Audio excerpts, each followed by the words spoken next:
Good afternoon, YouTube, and welcome back to the Suburban Proletarian. My name is Greg, and today we've got a bit of a change of venue. I already mentioned that in the Spyderco Dragonfly video. It's getting really hot in my studio at home, so I thought I'd take things outdoors today and enjoy some of this late spring weather. It is a little bit cloudy, so I am under roof, but we'll see how things go. I don't know what my mic levels are going to be like. This is the first time I'm shooting outdoors with this equipment, so I'll be able to fix a lot in post-production, but if the sound on this isn't that great, and there is an airplane flying overhead, which you probably have noticed. If the sound isn't all that great, there are a lot of adjustments I can make to this shotgun microphone, so I can adjust that in the future and hopefully work out any issues as they arise. My mic levels look pretty good though, so I think we're going to be okay. Today we're going to be taking a quick look at a sort of interesting knife from the past. This one is going to be incorporated into my upcoming video on the evolution of modern tactical folders, or modern folding knives in general. This one's the Cold Steel Shinobu. It's kind of an interesting knife. It did introduce some new concepts, but the concepts that it introduced were not really ones that caught on, so it's largely become a footnote in the history of modern folding knives. But it was a really interesting knife when it came out. It's still a pretty interesting knife, and I was absolutely shocked the other day. I looked on YouTube, and there don't seem to be any videos dedicated to this knife on YouTube, so I thought maybe it would warrant its own at least quick look. And of course, as I've already said, it's going to be incorporated into an upcoming video on the evolution of modern folding knives. So without any further ado, I know my battery's getting a little low, so let's go take a look at this thing real quick on our improvised workbench over here. Alright guys, so here we are. We're back in the studio with the Cold Steel Shinobu. As I mentioned, my battery was getting low. I was on a really tight schedule. So I had a lot of fun shooting outdoors the other day, but I just ran out of time. I hope you guys enjoyed the venue. I'm going to try shooting some more outdoor videos in the future, in the very near future. So look forward to those. As I mentioned, we're taking a look at the Cold Steel Shinobu today. Most of you are probably familiar with Cold Steel. Some of you are probably familiar with Cold Steel's founder, Lynn Thompson, who I believe is still in charge of the company. And Cold Steel was one of those American companies in the late 1980s, early 1990s, when the boom time was happening. And you saw the rise of companies like Spyderco and Benchmade and Microtech and Emerson and of course Cold Steel. Most of these companies were founded by sort of colorful characters. None of them was more colorful than Lynn Thompson. Lynn Thompson was never afraid to try new things. In the history of the company, Cold Steel has made everything from tantos to balisongs and tomahawks and battle axes and boar spears and swords and sword canes and all kinds of shillelaghs and walking sticks and Spetsnaz shovels and throwing knives and throwing spikes and scalping knives, everything you could possibly imagine. It seems like Lynn Thompson just kind of throws shit at the wall and sees what sticks. And occasionally, something really great like the Cold Steel SRK comes out of all of that experimentation. Most of it is gimmicky nonsense, and unfortunately, as a result of that, Lynn Thompson is kind of viewed as sort of the patron saint of mall ninjas nowadays. But I don't have a lot of experience with their most recent products. But one thing you could say about Cold Steel, going back to the early days in the 1980s and the 1990s, was Lynn Thompson really pushed the boundaries. He was always trying new things, but one thing he never compromised on was quality. He had an uncompromising commitment to using quality manufacturing techniques and the latest and greatest materials, and most of the stuff he made was really good stuff. Again, I imagine some of the newer stuff has moved back offshore to China, but most of this early stuff, the Japanese and American-made stuff, was just phenomenal quality and really built from top-notch materials. Now, if you look at the earliest archived catalog that Cold Steel has on their website, I think it's from 1988, the Shinobu appears in that, and it is the sole folding knife in the catalog. At that time, they were just making a selection of fixed blade knives, including their famous tantos, and one folding knife, which was the Shinobu. Lynn Thompson was trying to build the very, very toughest knives he possibly could, which is why he went to the tanto tip blade style, which is extremely rigid, extremely thick, very impact resistant. He copied this, of course, from Japanese swords and tanto knives from Japanese tradition. And the Shinobu was the very first of his folding knives. Other companies, particularly Spyderco is a good example, were working on one-handed opening methods, pocket clips. You can see that this knife really doesn't incorporate any of that. It is a fairly traditional backlock with the release mechanism way, way down the spine here, so you can't really close it one-handed. Or you can, but you can't without shifting your grip. It just has a traditional nail nick for opening the blade. Now the early Shinobus had a square nail nick. This one has the more familiar crescent style. When you open the knife, the first thing you'll notice is that the spring is immensely heavy. This is a really, really strong locking knife. And this is not all gunked up or anything. It's nice and clean and oiled.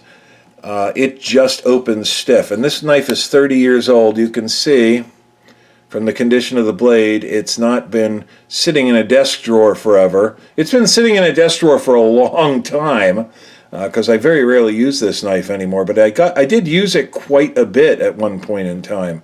The stiffness is really just from this massively strong spring. And the reason behind that was Lynn Thompson was trying to build a folding knife that would be as solid and strong and safe as his fixed blade knives. I think he literally took one of these, locked open, and with a hammer pounding on the butt, drove one of these things through a car door without the locking system failing.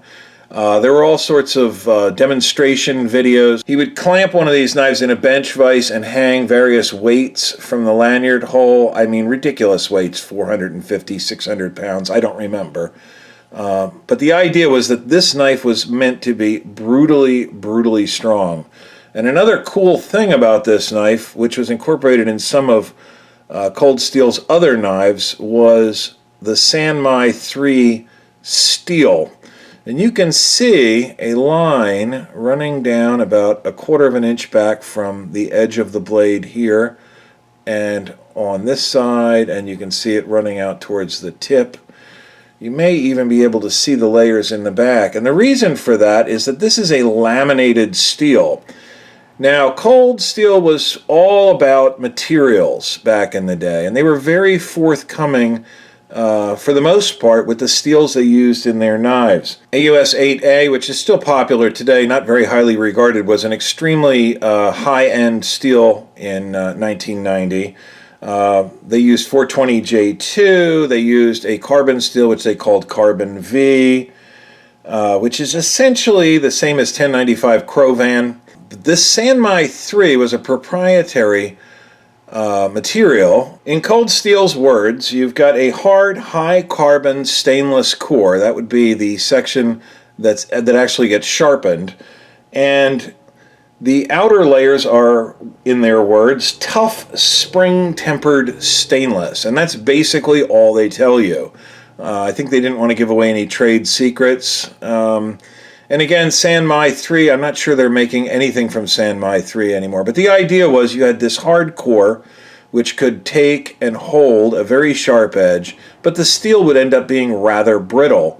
So the tough spring-tempered stainless, which was welded, for lack of a better term, on either side of the blade, would make this extremely tough and flexible. So you had a hard but brittle edge supported by relatively soft but very elastic sides. And that made for a very tough knife blade indeed. I've never pounded this thing through a car door, But I have put it through its paces. I've done things with this knife that I wouldn't do with other locking knives probably. And it's brutally tough. I mean, if ever I had a knife that was really bomb-proof, this would be it. It had stainless steel liners. I believe those are stainless steel liners with this Kraton rubber over-molded grip panels. It's a fairly ergonomic knife. In use, I mean, you can just tell it's very, very heavy duty and very, very tough. But the things that were catching on at that time period were pocket clips. This doesn't have a pocket clip. I think it came with a belt pouch. One-handed opening. No chance of you opening this thing one-handed. It's hard to even close it with two hands. This backlock spring is incredibly stiff. You can see it just snaps shut like a mousetrap. Massively strong knife, made in Seki City, Japan. I think that Cold Steel overlapped a bit with Spyderco in their manufacturing companies. I'm not really sure exactly who made this knife, but it's definitely very, very high quality. This one's 30 years old and absolutely zero blade play, fore and aft or side to side. I mean, it still locks up like a bank vault. The problem is tanto blades are not really very useful unless you're trying to punch holes in car doors, which is a very, very limited mission for knives, particularly since there's not much inside a car door that needs stabbing. So, I don't know, I just thought I'd show this. I don't really have a whole lot else to say about it. It's not in production. It's not been in production since the mid-90s.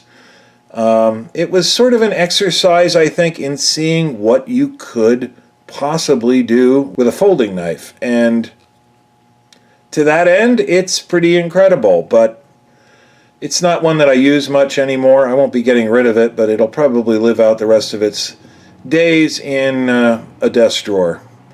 I don't know. Maybe if I ever do need to stab a car to death, I will grab it, but I doubt that's going to happen. So I hope you enjoyed this. Let's do the wrap-up. All right, guys, so there it is, the Cold Steel Shinobu. Again, just kind of an interesting footnote in the history of modern folding knives. Clearly a vanity project on the part of Lynn Thompson. But still a brutally strong knife.